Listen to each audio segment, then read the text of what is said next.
Hello again, everyone. In this section, section 6.4, we're looking at present value. Now, in the textbook, they call it equivalent payments. You'll also see prior value. There's a number of terminology on it. However, it's present value from the point of view of looking at general business decision making. So what exactly is present value? Well, let's take a look at something. Let's say, for example, that you know that you're going to need $110 in a year. You want to have something that adds up to $110 in the future. And the question is, you're here now, a year before. So you ask yourself, what's it going to take to put in now? Size of deposit.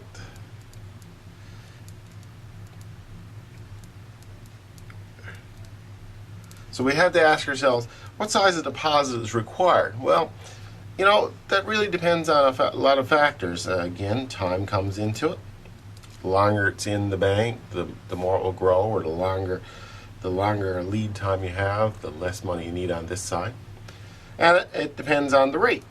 So there's a rate issue. So it's really no different than anything we've looked at before. However, we're approaching it from a different perspective. We're approaching it from, we know what we need in the future.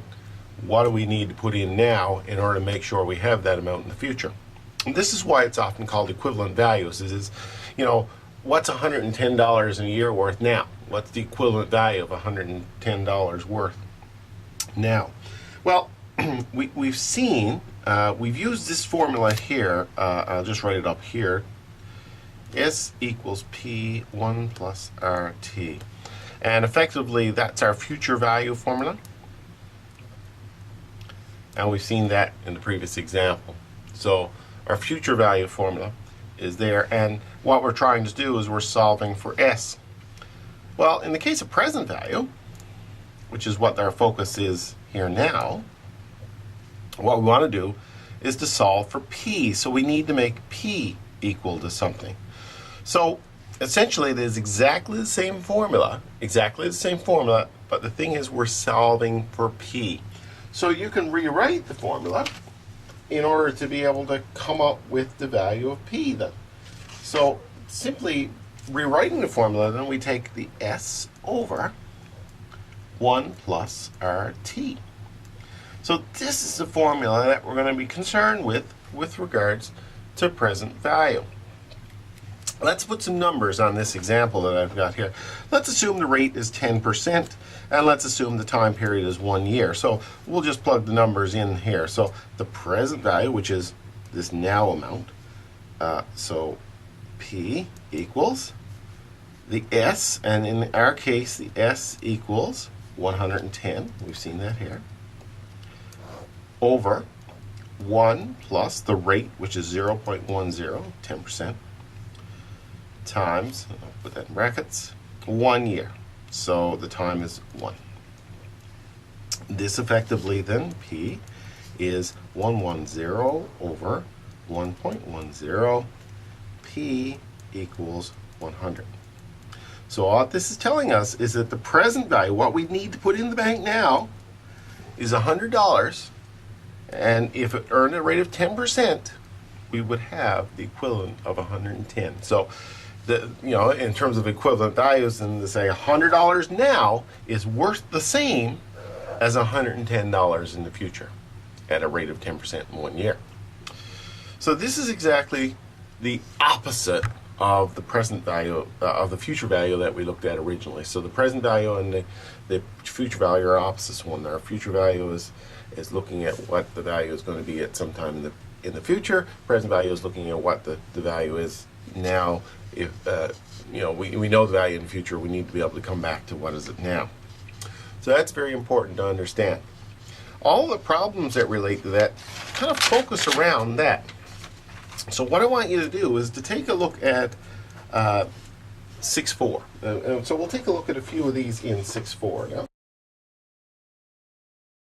Now 6.4 is on page 206. And the first, let's take a look at number 1. In terms of number 1, then, what amount of money paid today is equivalent to $560 paid 5 months from now if the money can earn 3.75% per annum? So that's the basic gist of the problem. So we've got we're looking for the present value, so P is a question mark. The S is the future value. I'll just put F equals that. That's $560. We have the rate. Rates at 3.75%, which is 0.0375. Got to convert to a decimal. And the time is 5 months, so that's 5 over 12, right? Because it's a portion of a year. So we can simply plug that into the formula, so that the formula for calculating the present value is P equals S over 1 plus RT. And in this case, it's 560 and 1 plus 0.0375 times 5 over 12. And if we crunch that, if we crunch the numbers onto that, that will come to $551.38. So in other words, if we had $551.38 now, it would grow to $560 in 5 months at 3.75%. Or we could argue that if we needed $560 in 5 months' time, how much money would we have to put in the bank now at that rate and time in order to accumulate $560? Well, $551. Okay, so that's that. Let's take a look at number 3, the next one. Now, number 3 is a different problem. It says, what payment 174 days from now is equivalent to 5230 paid today? So 5230 today is the present value, right? So we're looking for the future value, S in this case. So we're really trying to say, what's it going to be worth in the future? So, and again, it's 5.25%, and 5.25% is 0.0525, and the time is days, and that's 174 days divided by 365 to give us the year. So in this case, we've got to use the old formula, which was we're trying to calculate S here. So S equals P outside of 1 plus RT. So S equals 5230 times 1 plus R at 0.0525 times 174 over 365. I can put that in brackets. So we do this calculation first. And S in this case will come to 5,360.89. So what this is saying is now is 5230, and at 5.25%, 174 days. In the future, and again, the amount 7 months from now, or 174 days from now, will be 5360.89. So that's number 3. Let's take a look at number 5. Number 5 says, what amount paid on September 24th is equivalent to $1,000 paid on the following December 1st if the money can earn 5%?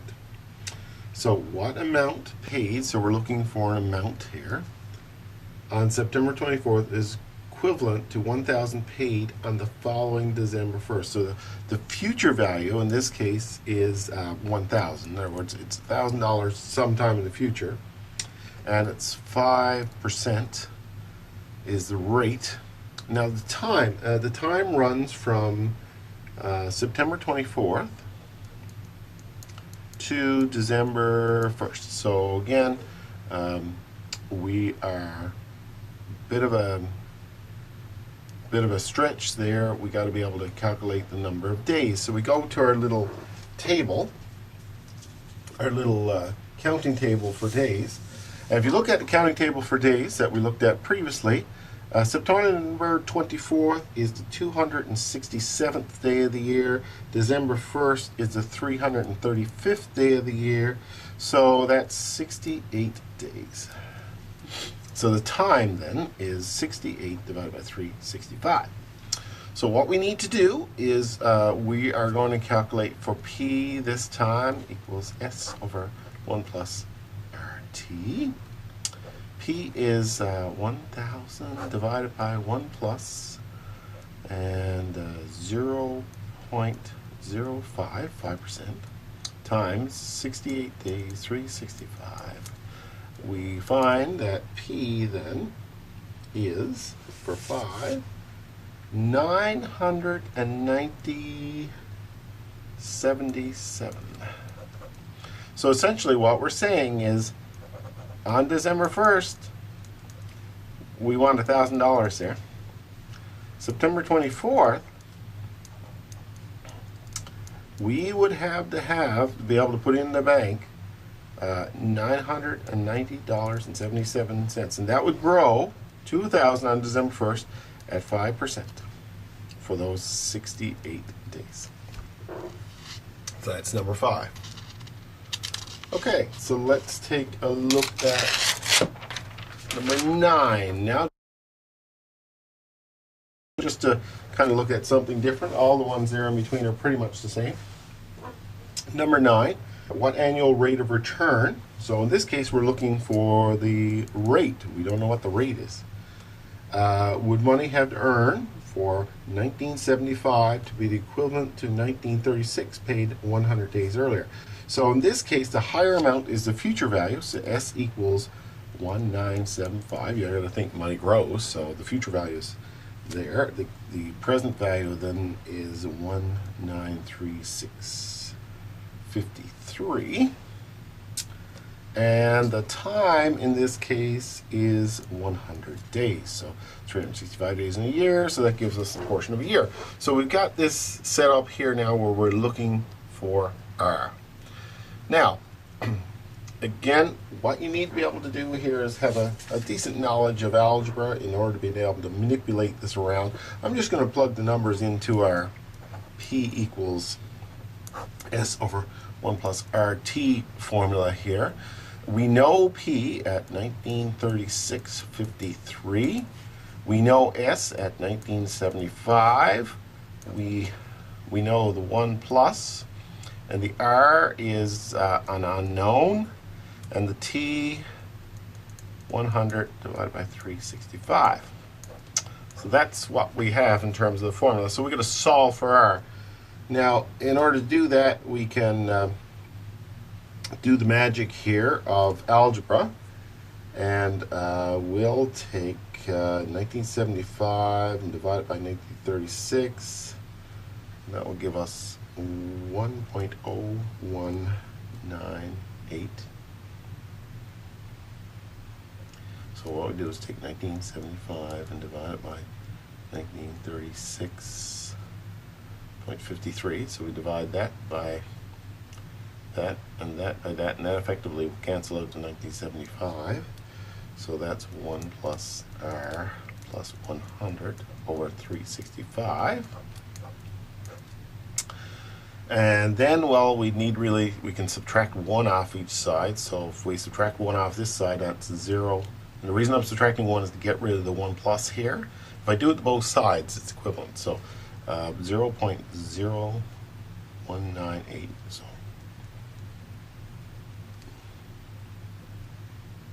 So I'm subtracting 1 from each of them. R plus 10 over 100 over 365. So now we can do this, and we could actually divide the whole thing by 100 divided by 365. Look, let's take that. 0.198 equals R plus, I'm going to do the math on that. 100 divided by 365 is 0.2739. And if we take r on one side, then this is the same as taking 0.0198 and dividing by 0.2739. This is just algebra I'm doing here now. So r is 0.072, which is 7.2%. That's how we would calculate that. So that's number 9. Anyway, most of the problems rely on you doing some manipulation of that, so you need to be able to, as you move into them, you need to be able to manipulate the basic formula. The basic problem is always the same. It's just a matter of manipulating the formula. So I want you to try that for the rest of those exercises there, and hopefully you have a good understanding of how we calculate equivalent values.